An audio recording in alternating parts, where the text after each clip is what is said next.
Hi, it's Kwesi Millington here, speaker and coach. And today we're going to talk about how to start your keynote presentation. Now, when it comes to your presentation, remember the 757 rule. I think it's someone who explained it to me once. Seven is for 7 seconds. You have 7 seconds to make an impression. So if you want to thank the people that brought you in, if you want to have just these pleasantries, save that for somewhere maybe later in your introduction or somewhere in your speech if you feel you really need to thank people. But 7 seconds is what you have to grab attention. So remember that. Number two, the five, is you have 5 minutes where the audience is going to decide whether they're going to listen to you for your entire keynote or not. Whether they are there physically or not, trust me, you have 5 minutes to grab them and keep them to decide whether they're going to listen to you the whole way through. And at 7 minutes, the 7 minute mark, they are either invested, yeah, I'm going to listen to this guy, or I'm not too sure. So 757, remember that. So keeping the first seven in mind, the first 7 seconds, here are 7 ways to start your keynote. 7 options. There are a lot of ways that you could do it, but here are 7. The first is shock and awe. Some way to throw something surprising out to your audience. So think contrarian. And when I say contrarian, I mean think of what your audience may not be thinking about your topic. So is there some common view on the topic, the lane that you talk about, the niche that you talk about? And is there a way that you can flip the script and really come up with something that people may not be thinking of about that topic? Method number 2 is a quote.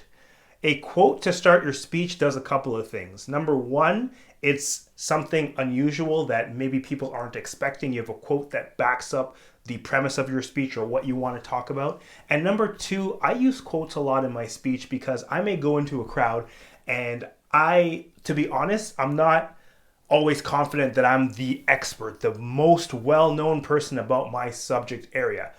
I know about it. I speak on what I know about, and you should do the same. But sometimes backing up what you have to say with someone who has more widespread appeal or someone who's more well known than you, backing up what you're going to say adds that much more power to it. So listen, if I'm going to tell you something, you may believe it. But if I give you a quote in the beginning from someone that everybody's heard of or that has a lot of credibility, and they say what I'm about to tell you, that even adds even more credibility to what I'm about to tell you.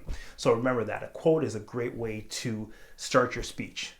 Method number 3 is a statement. Is there just one single statement that you can say to start your speech that really kicks it off, that really gets your audience saying, okay, tell me more?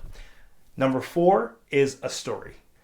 Jumping right into your story. There's nothing wrong with that. You have an intro story that you should have in your speech, and I argue that you should end your keynote speech with a story as well, just to leave them on a high before they leave your presence.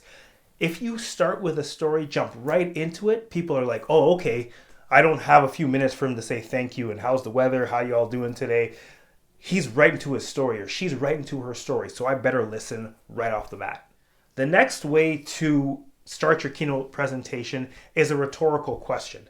Asking a question that people don't necessarily answer out loud. You can ask one that they answer out loud, but a rhetorical question that makes them think not only about your speech, but about their own lives and how it relates to your speech. That's a very powerful way to start your speech. I once heard a coach that said that when people hear you speak, they don't remember what you say as much as they remember what they see in their minds as you say it. So give them a rhetorical question to start off. The next way to start your speech, your keynote, is an activity.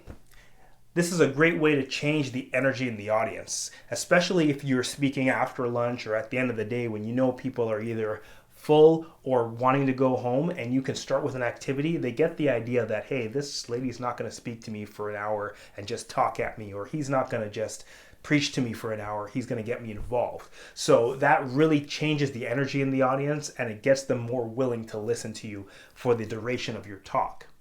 And the final way to start your speech, an option, is what's called steady theme.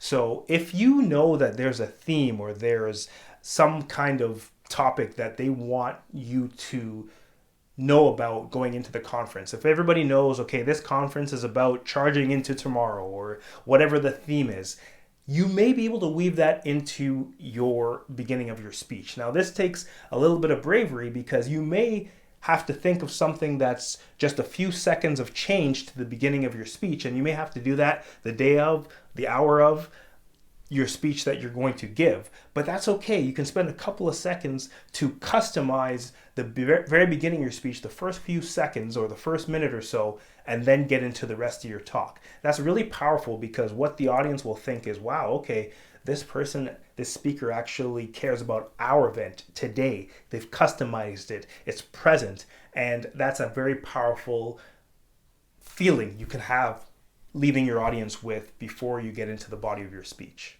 So remember these 7 ways to start your speech or presentation.